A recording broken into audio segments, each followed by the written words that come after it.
This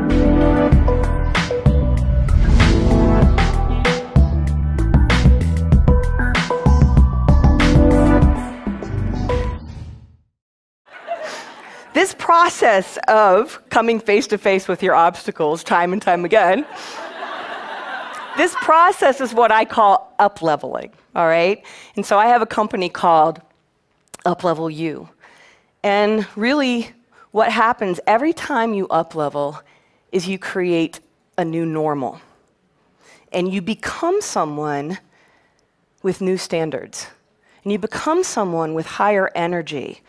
And you become someone who can create more income and who has a deeper sense of her own internal power. And that becoming, that unfolding, is why we're having this discussion at all. It's why we're here at all. It's why we set goals at all. It's all about that becoming. So when I started this path, I was a musician, I was a songwriter, I was a touring performer, and I was a recording artist. And that becoming for me was a pretty intense process because not only did I have to, answer to the creative demands of that business, I also was navigating the entertainment industry, and I was building my own business. And like I said, I stopped waiting for discovery, and I started discovering myself, and so this was a lot of work.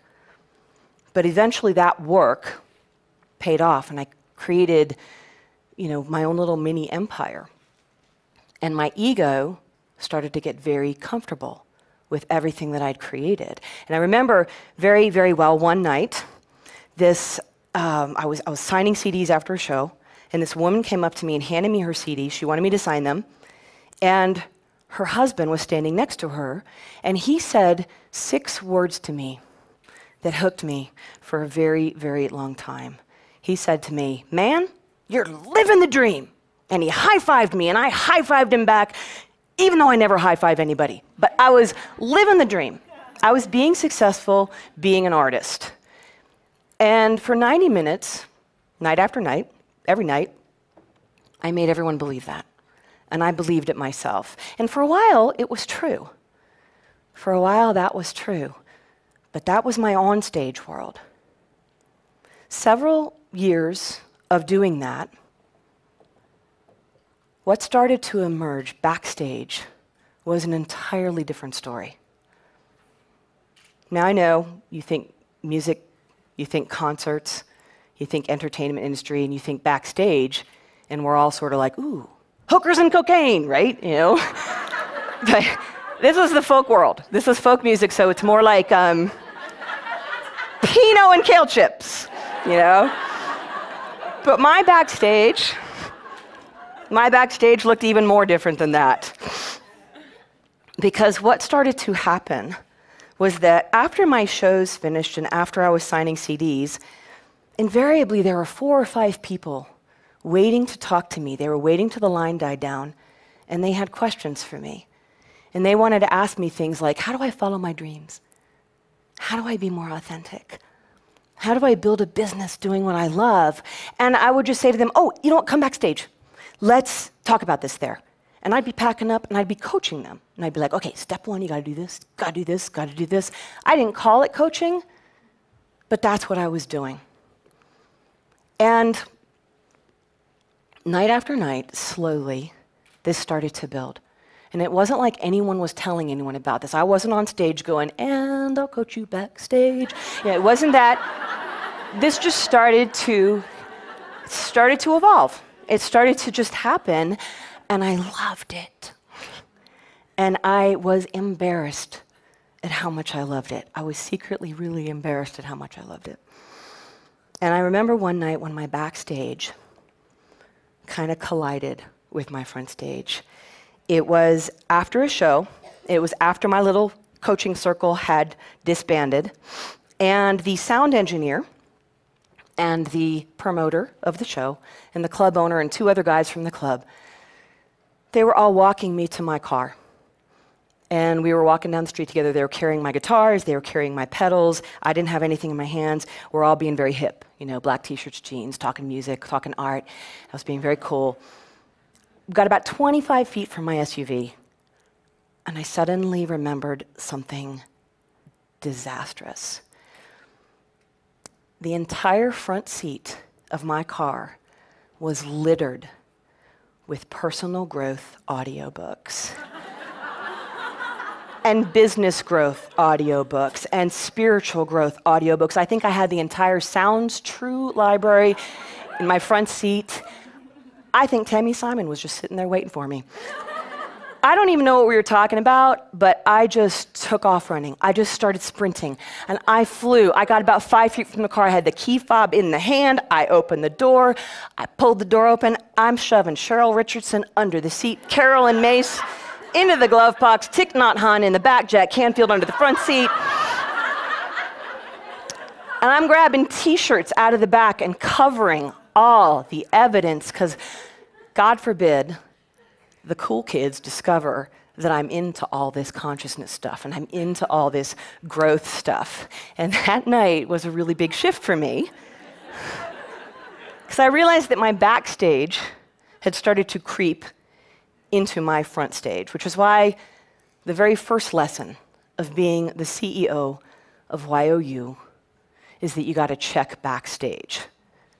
Because your backstage is where your life is always talking out loud to you.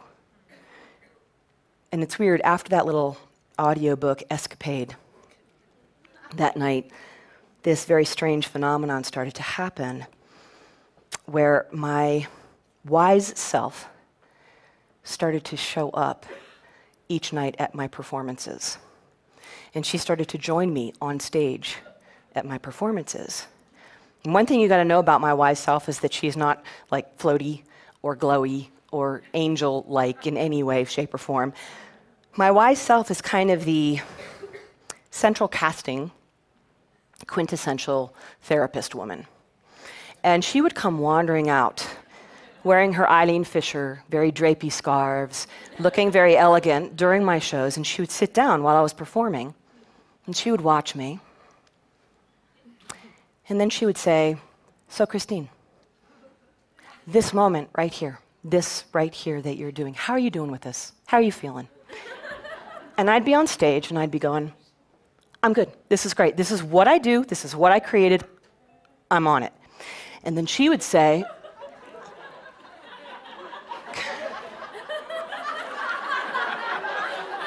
"Okay, be that as it may, I happen to notice that backstage, when you're coaching people, you truly light up. Your energy changes. And I'm wondering if it's possible that you may be avoiding what could be the next calling in your life." And I would say, "I'm not avoiding anything. Not avoiding anything, totally transparent, completely aware of what I'm all about." And she would say, "Well, I only ask because I noticed that last night you stuffed Deepak Chopra into your glove box so hard you broke his head." And that's how our conversations with my wise self went night after night. Which ultimately finally made me realize the truth of all of this, and that is, your backstage never lies.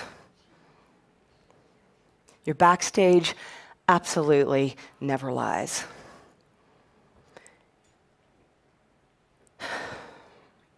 What? Okay, yes. Your backstage is where you find yourself drawn to certain clients. It's where you may find yourself drawn to certain kinds of events that you're going to. It's where you find yourself loving this new way that you're teaching or this new way that you're working, that for whatever reason, your front stage has not yet fully entertained or embraced yet. But eventually, you will notice, as I did, that your backstage starts to speak much louder than your front stage.